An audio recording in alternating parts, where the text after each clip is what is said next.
All right, guys. So CNN is now talking about their new strategy to cover Donald Trump. This is interesting because you all know what happened to CNN during the Trump era. They basically became the propaganda arm for the establishment Democrats. And, they covered Trump 24/7. In my opinion, they didn't even oppose him in an effective way that would have worked. It was more like they covered him in the most obnoxious, arrogant, just nails on a chalkboard type way.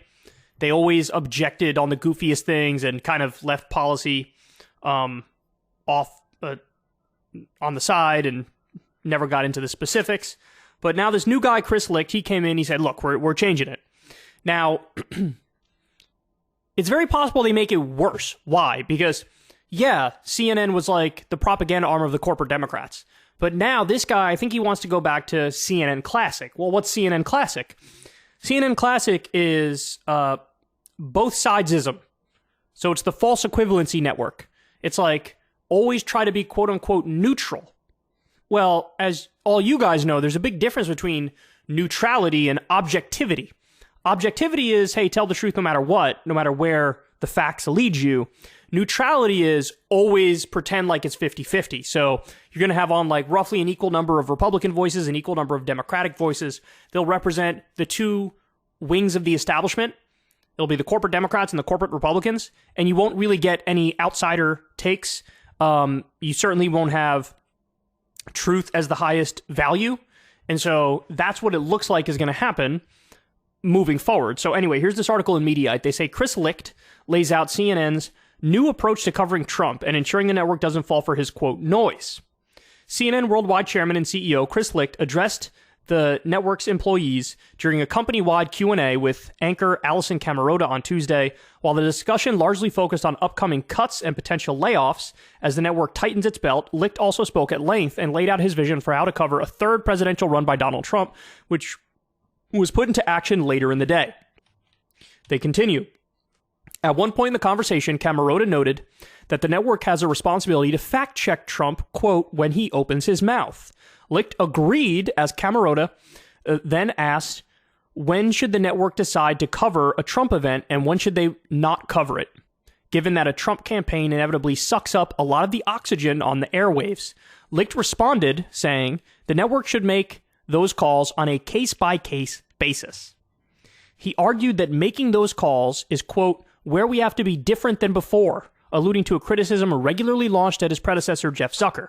Zucker has addressed accusations that he and CNN under his leadership covered Trump too much and helped to propel him into the presidency, and as recently as October, has publicly said he regrets it. So this is the criticism of like, hey, why are you guys showing Trump's empty podium as Bernie Sanders is actually giving a speech? That's what they did. And through their endless objections to Trump, they actually raised his profile and made it the right care first and foremost about triggering the libs. And if CNN represents the libs and they're triggered, well, mission accomplished. Licht added in his response to Camerota that CNN must not, quote, allow the craziness to consume us when covering Trump. Don't fall for the outrage porn, he added, saying he was quoting one of his favorite CNN staffers. Licht continued, noting that part of Trump's media strategy is to distract and create noise that's specifically designed to gin us up. He argued that the network must choose carefully what actually matters and focus on what actually has impact. He made the case that this is the only approach for the audience to know what is actually worth paying attention to from Trump so that it all doesn't feel like noise. Quote, part of his strategy is to make sure that everything he does gets a lot of coverage. Wow. So that when he slips in something that's really consequential, like a coup, it feels like noise. And I don't want us to succumb to that, Licht concluded. Hours later, CNN was one of the few networks that carried Trump's speech announcing his 2024 run for presidency. Wow. CNN carried about 25 minutes of the speech and then discussed it in a panel discussion, which included two former Trump aides, Mick Mulvaney and Alyssa Farah Griffin, offering tough analysis. The network also quickly fact-checked it with Daniel Dales finding 20 false and misleading claims. CNN was rewarded in the ratings for the approach as the 9 p.m. hour raked in 2.43 million total viewers and 656,000 viewers in the key 25 to 54 age demographic, a significant bump. Okay, so now, here's the problem, guys. And you guys know where this is going, right? Trump, in the era of Trump, the reason CNN went all in covering him is because it was good for them in the ratings. It was. And of course, they want to please their advertisers. They want to get more advertiser money. And so the more eyeballs they can get on them, the better. And so even though he's saying, hey, we're going to be more careful, we're going to only cover the things that matter, we're not going to fall for the outrage porn, et cetera, the incentives of the system are going to make it so that that's the inevitable path they go down. And look, I got to give credit to Crystal because she pointed this out too. She said, I thought the dynamic would be what I described before, which is they're just going back to CNN Classic, which is both sidesism all day long, right? She always maintained, no, what's going to happen is Trump's going to run again, and they're going to end up going down the exact same path because they get the best ratings when they go down that path.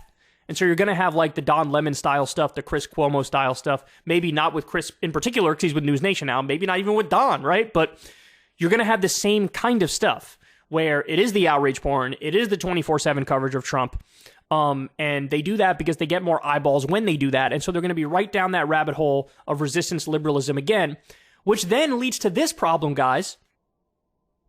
Trump has two best friends. One of them is the media. The other one is that the establishment Republicans are going to split their vote among too many candidates, and that helps him to probably win the nomination again. The media in particular is his best friend because they can't look away from the spectacle. And when he gives them nothing but raw spectacle, they're all in, man. They love it. They dive headfirst into it. And so they're going to do the outrage porn coverage of Trump. That's going to make Trump's numbers go up because then he'll get the base to sort of fall behind him again because he's triggering the right people, not the wrong people, right? And then the establishment Republicans will split it down too many lines, and we're right back to where we were in 2016. And it's possible it doesn't go that way, but you know what would have to happen, guys, in order for us to not go down that path? I'll tell you. You'll have to have the media kind of ignore him. Like I said this to Crystal the other day, and all of my other, like, how do you take down Trump theories don't really land with her. The one that did land is when I said, what if, in a hypothetical world, let's just take away all the incentives and whatnot. In a hypothetical world, let's say the media just stopped covering Trump. CNN, MSNBC, Fox News, the nightly news, the print outlets, let's say everybody just stopped covering Trump. Just don't talk about him anymore. That's it. Even though he launched, just don't talk about him. Look, that's the coverage that most people who run for president get, right? Like, I think back to 2007, 2008 in the primary, where Hillary was running, Obama was running, John Edwards was running, but then you had like 5 other candidates, like, Bill Richardson and Dennis Kucinich, and, there was a whole list, right? And most of the people got literally zero media coverage. So their campaigns were not even able to get off the ground. Because if nobody sees what they're talking about, nobody hears them because they're not getting any coverage at all. If the media just didn't cover Trump and said, look, this guy already lost. This guy is a 3-time loser because his candidates got draxed. The guy is nothing but noise and trouble for the country. Let's just not cover him. If they did that, he'd be fucked. There's no way, there'd be no way around it. He'd be fucked. Especially if nobody covers him, and the conservative media sucks off DeSantis, and DeSantis gets the, the trigger of the libs energy, that'd be a different story. But look, they're going to go right back into what they were doing before. And I think this is the evidence of it. We're just seeing it now. The fact that he had this whole theory of how we're going to do it, and then when Trump announced, they covered it, and they talked about it. I mean, there were some outlets that didn't even cover the speech. They did. So I don't know, man. I don't know. Meet the same boss, same as the old boss. Oh, wait, that's not the way the saying goes. Meet the new boss, same as the old boss. Did I say meet the same boss, same as the old boss? Oh, it sucks when your brain doesn't work. Anyway, meet the new boss, same as the old boss. If you want to see me and Crystal Ball interview legends like Noam Chomsky, Cornel West, and more, subscribe to Crystal Kyle and Friends on Substack. $5 a month gets you the video version a day early. Remember, we take 0 ad dollars for this podcast. Or you can sign up on Substack for free and get the audio version a day later. Link in the video description box below.